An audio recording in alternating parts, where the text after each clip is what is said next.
শহরাঞ্চলের জন্য উন্নয়ন করতে হবে।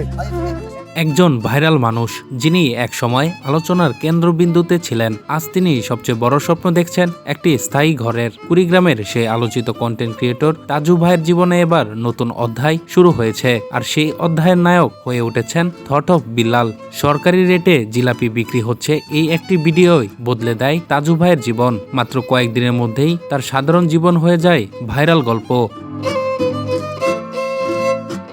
লাখো মানুষ তাকে চিনতে শুরু করে, মিডিয়া ভিড় করে তার বাড়িতে। কিন্তু জনপ্রিয়তার এই ঝড়ের মাঝেই তার বাস্তব জীবন বদলায়নি। 3 ভাই বোনের বড় হিসেবে সংসারের দায়িত্ব, বাবা মায়ের প্রতিবন্ধকতা আর অন্যের জমিতে টিনের ঘরের বসবাস, সব মিলিয়ে জীবন ছিল এখনো সংগ্রামের। ভাইরাল হওয়ার পর তাজু ভাইয়ের জীবনে আসে নতুন চাপ। প্রতিদিন মিডিয়া, ইউটিউবার আর দর্শকের ভিড় তাকে করে তুলে ক্লান্ত।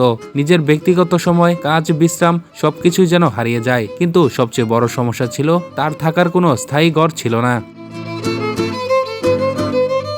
ঠিক তখনই এগিয়ে আসেন থট অফ বিল্লাল। তিনি তাজু ভাইয়ের জীবন ও বাস্তবতা দেখে সিদ্ধান্ত নেন শুধু সহানুভূতি নয়, প্রয়োজন বাস্তব সাহায্যের। আর সেখান থেকেই শুরু হয় নতুন উদ্যোগ। তাজু ভাইয়ের জন্য একটি স্থায়ী ঘর নির্মাণ। প্রায় 2,50,000 টাকার বেশি সহায়তা নিয়ে শুরু হয়েছে ঘর তৈরির কাজ। লক্ষ্য একটাই, একজন পরিশ্রমী মানুষের মাথার উপর নিরাপদ ছাদ নিশ্চিত করা। এই ঘর শুধু ইট সিমেন্টের একটি কাঠামো নয়, এটি তাজু ভাইয়ের জীবনে নিরাপত্তা, স্বস্তি আর সম্মানের প্রতীক। যেখানে তিনি আর তার পরিবার নিশ্চিন্তে থাকতে পারবেন, যেখানে থাকবে না অন্যের জমির দুশ্চিন্তা।